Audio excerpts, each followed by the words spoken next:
We just got some good news, well, at least I'm gonna take it as some good news about Pokemon Legends ZA. So as you guys may or may not know, we just had another big kind of gameplay demo, I guess you would call it. So a bunch of people were flown out to Paris, France to play Legends ZA, like a lot of YouTubers, a lot of journalists and stuff like that. And I guess there are people that are complaining that the game is too hard. And now that's exactly what I think is good news. Like, the good news is that this game is going to be more difficult. I actually talked about this a couple of months ago about how this game has a different rating than most Pokemon games, which made me think like, okay, this game's probably going to be a little bit more difficult. I mean, even just from the regular trailers that we've had in general, the game has a lot of, different strategies, different movements, so the game is technically going to be more difficult than, your average Pokemon game, which I'm hyped for. In my opinion, Scarlet and Violet were a little too easy, you know what I'm saying? Like, I enjoyed the games a lot, Scarlet and Violet, but it was a little too easy for me. I feel like I leveled up my Pokemon to level 100, like, so quick,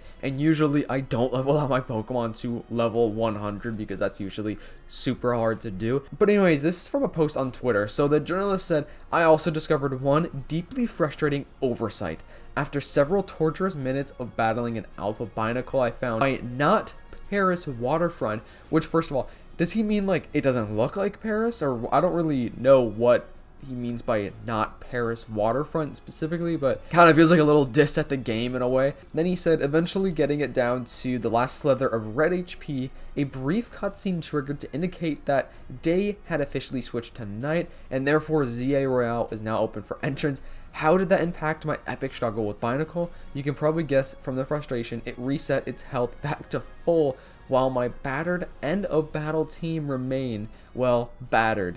Not cool, and given this cutscene triggered twice in my limited time with Pokemon Legends ZA Wild Zones, also quite worrying if I had to enter every fight with a more challenging alpha Pokemon, knowing there's a risk my opponent could suddenly get set to full HP at any moment. I most likely just won't bother." Another journalist at the event even noticed their HP also resets if you get slightly too far away, as they learn the hard way by attempting to regroup and think and plan. Okay, so what he was explaining is kind of weird, like why the HP would reset, because I could see how people would be a little frustrated with that, but maybe that's just how the game is supposed to be, you know what I'm saying? Like, maybe nighttime triggers some sort of like new energy or something like that. So I don't know, I think it's fine. I'm excited that this game is going to be more difficult though. Like, the new battle system and stuff, the movement, it looks so interesting to me, and I can't wait to actually try it, because a lot of people are saying that they actually ended up liking it. Like, the people that were able to play the game, which I have not been able to play the game ahead of time. I wish I was able to, but I just have to wait until it comes out in like, what, about 3 weeks, which is just insane. I plan this to go to Walmart at 6 a.m. because I looked at my local Walmart and apparently they open at 6, which I hope is true. So I'll wake up at 6 a.m. and go buy a physical copy, because I like the physical versions of video games, especially Pokemon games. I don't know, it's just more like a nostalgic feeling, and I like seeing it on my shelf and stuff like that. And that way, if I ever am like desperate for money, I could sell it, even though it's like I wouldn't really want to sell it. Like, if I need money now, I always have an opportunity to like sell a video game that I have or something like that, which is why I like physical collecting, because digital, you're just kind of like stuck with it forever. Let me know, are you guys gonna go physical or digital? I know I asked this recently, but I'm sure there's some new people watching this video. I'm excited for like the new Rogue Mega Evolutions though. Like, we have this ginormous Rogue Mega Victory Bell. Like, look how insanely big this Victory Bell looks. It is actually insane, and I want to see like more reviews from people that were complaining about the game, because I don't know, everything I'm seeing about the game looks enjoyable. You know what I'm saying? Like, I really think that the colors look cool. I like the vibes going on. Like, sure, maybe the graphics and the textures don't look amazing, but it's not that big of a deal, you know what I'm saying? Like, I don't really care about the graphics and textures.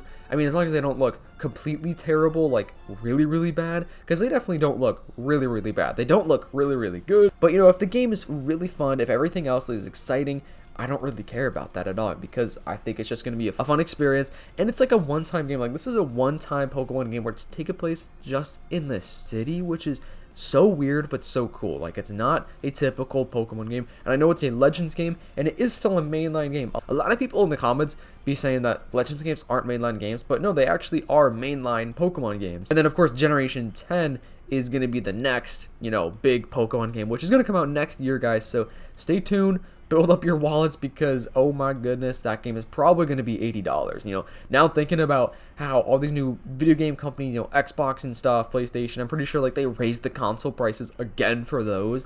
I think like an Xbox Series X is $650 or something like that at the store now, USD, which is wild. But that's kind of like the unfortunate reality of where video games are going. It's not cool because video games shouldn't be $80. I mean, even 70 is a lot, but at least 70 isn't too much more than 60. Because if you're going to go from 6 to 7, that's not a huge, crazy, insane upgrade. But if you're going from 6 to 8, bro, that is wild. That's $20 more, especially when we're, paying for DLC. Now, like I swear, every single game now, especially Nintendo, because Nintendo loves DLC, pretty much every single game has a DLC to it, which is typically like 15 to 30 bucks. Depends on, what game it is and I guess what the DLC really is. But, Pokemon Generation 10 is most likely going to be $80. I hope not. And the reason I'm saying that is because, well, first of all, it's Pokemon. People will pay that $80 price tag.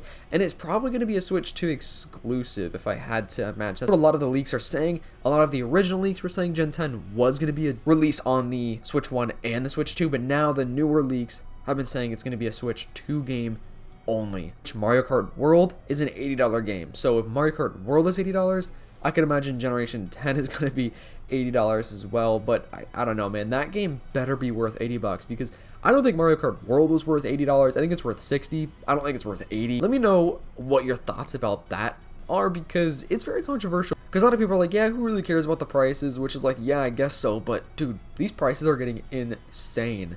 Especially with all these brand new games coming out. Like, dude, we just had the new trailer for the new Marvel Wolverine game, which that looks super, super cool. Can't wait to play that because it's made by Insomniac, which is the same team that made, the Spider-Man games, which is so hype. And as of right now, when I'm recording this video, we just got the new teaser for Forza Horizon 6, which I love the Forza Horizon games. Let me know, do you guys like the Forza Horizon games? Do you like Marvel Spider-Man? Are you hyped for these games? Because I don't really talk about this type of stuff on the channel, but dude, I'm hyped for it. But yeah, I mean, good news for Legends ZA being more difficult. I think that's great. I think a lot of people want that, especially with like the EXP share stuff. A lot of people hate EXP share. I don't really care too much about it, you know what I'm saying? But I do wish we could have like the opportunity to not use it, like have it not work on all of our Pokemon. Because some people just like to grind up each Pokemon individually, which takes forever. It is a grind, like especially on some of the OG Pokemon games, like it is a grind. But it kind of adds to the fun almost, like the strategy of the game and everything. But I don't know, I think the game looks awesome. I'm so hyped, especially because it's in like 3 weeks. So you guys already know, turn on those post notifications because I will be live streaming this game right when I come home. Well, right when it like downloads, because you have to like put in the cartridge, download it and stuff. So like I said, I'm gonna go to Walmart at 6 a.m. hopefully get the game, and then I'm gonna come home and pretty much live stream the whole day probably. Like, I'm serious, I'll probably live stream for hours and hours. So subscribe, turn on those post notifications if you want to see that. If you're a real one watching this far in the video, comment down below blueberry pancake. Just let me know you're a real one and watching this far in the video. Anyways, hope you guys have a fantastic day. I'll see you in the next one. Peace.